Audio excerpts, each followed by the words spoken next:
there, I'm Amie Souza Reilly, and I'll be reading from Human Animal, A Bestiary and Essays, which is a finalist for the 2025 Big Other Book Award for Creative Nonfiction. Thanks so much, John Madeira and the Big Other. I'm going to read an excerpt from the very first chapter, which is called What Happened to Badger to Ape.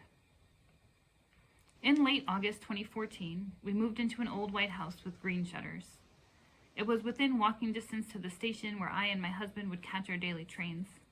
The middle school my 6-year-old would someday attend was also down the street, a selling point that back then seemed like a far-off future, but now that he is older seems like an impossible past. This house has hardwood floors and leaded glass windows. The ropes inside the windows snapped ages ago, so we hold them open with thick sticks. You can feel the horsehair in the plaster walls if you run your hands over certain spots. There's a bedroom at either end of the hallway upstairs and a tiny office with a pull-string light. Outside, a patio laid from old bricks and 2 walnut trees held up by a hammock. The beach is nearby, only a very long walk or a moderate bike ride away. In the sea around us, Rachel Carson writes, "Beginnings are apt to be shadowy." I had just gotten remarried and was about to start graduate school. For the first 3 years we lived here, we were stalked. The men following us were brothers. They had grown up in and still owned, though no longer lived in, the little yellow house with which we shared a driveway. Jim spoke slowly and deliberately and wore gray-tinted glasses. Wes had a ponytail curling out from beneath a dark blue baseball hat. He spoke in chaos, repetitive, jumpy, self-congratulatory. Both were white, tall, and in their 60s. They drove a silver Buick Century. We were returning from a walk the first time we caught them in our driveway, standing close to our house, arms crossed and waiting for us as if we'd broken curfew.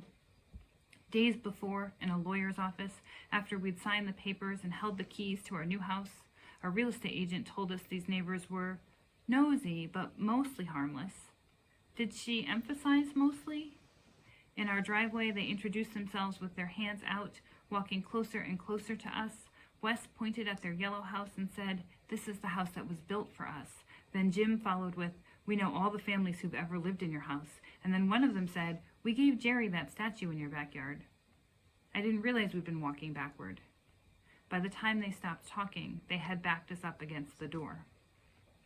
Badger. Verb. To haggle, drive a bargain, also to pester, to bother, to ply with repeated and irritating requests to do something. Probably an allusion to the baiting of badgers by humans. See also to fish, also to clam. Uses of badger in the 17th century allude to the supposed tenacity of the animal's bite, gripping so hard its teeth meet. I am a woman who often feels afraid around men. My fear is gut deep, learned through culture and history and also from my mother. I anticipate feeling afraid, or at least wary, in meeting rooms and in bars and in elevators and in parking garages because these are places where I have been shouted at, leered at, groped, and followed.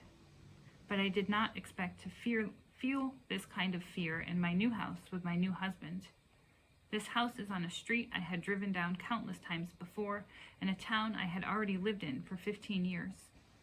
My husband had been my boyfriend for several years before we'd married. The familiarity of city, street, and partner were a comfort. The familiarity of fear, though familiar, was unexpected. Fluency in fear, and making us police ourselves, is how women are kept in check, writes Pamela Denea Jacola. Even with my back against our house, as Matt opened the door and hurriedly let us in, I smiled at the brothers, nodded, and said, "It's so nice to meet you." Our house is nearly 150 years old. This means it wasn't possible for Wes and Jim to have known all of the families who've lived here before us.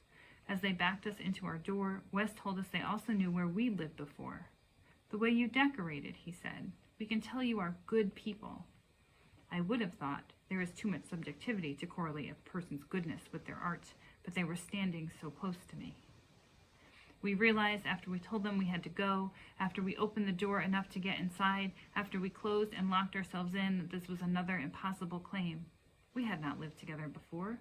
Whose house had they seen? Whether it was Matt's house or mine, in order for the brothers to have seen the rooms we lived in, they would have had to come to an open house, or worse. They peered in the windows. Imagine 2 faces pressed against locked glass. The boldness of daytime voyeurism. I am not guiltless in the act of snooping. I have scrolled strangers' social media accounts, have Googled the names of people I am about to meet or have recently met or would like to someday meet. I've peeked through cracks in doors, pressed my ear against a wall to hear private conversations. The difference between their voyeurism and mine is I never told those I spied on what I had done. I knew to keep my acts a secret. Nosy, but mostly harmless. But Wes and Jim had told us they had seen the inside of our houses, had copped to their nosiness. That could only mean they wanted us to know they had been looking. In her book, Staring, How We Look, Rosemary Garland Thompson writes, staring at once provokes and paralyzes its object, eliciting both anger and anxiety. Once inside our house, my fists clenched and ready, I wanted to hit them. For the rest of the evening, I worried over curtains. We didn't have any. We rifled through unpacked boxes, found towels, a few blankets, some nails, and a hammer, and covered up all of the windows. Garland Thompson goes on to write about staring as an act of dominance, enforcing social hierarchies and regulating access to resources. Here is a conversation I dismissed when it first happened. Just after we put in the offer to buy this house, before we received word that sellers accepted, our real estate agent called. She said another bid had come in, higher and in cash. We could not offer more money and did not have that kind of cash. We were nervous. We did not have a backup plan. And then, overnight, we got the all clear. The current homeowners are not interested in selling to anyone else. We mistook this as a sign of good luck. In our gratitude, we did not ask questions. The day after our neighbor's forceful introduction, they came back. I saw them in the yard when I left to catch my train. It was shortly after lunch. My classes all happened in the evenings in the Bronx, a 2-hour train ride away. I waved to them but quickened my steps. Wes shouted at my back as I walked away, "We offered Jerry more money for that house, you know, and we offered him cash." He paused, waited for me to react, but I did not turn around. For a moment, I did not move at all. No fight or flight, only freeze. "But they didn't like us. They said they like you better." The brothers' first attempt to own this house was to buy us out, and though it failed, it was quickly clear that they were not ready to give up.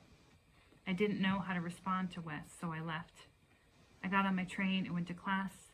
When I returned home, I found a note from them in our mailbox taped to a small gift bag. Inside the bag, a candle holder from IKEA. Inside the card, a note that said, "Congratulations, Reilly family. May God bless your home." I threw it all away.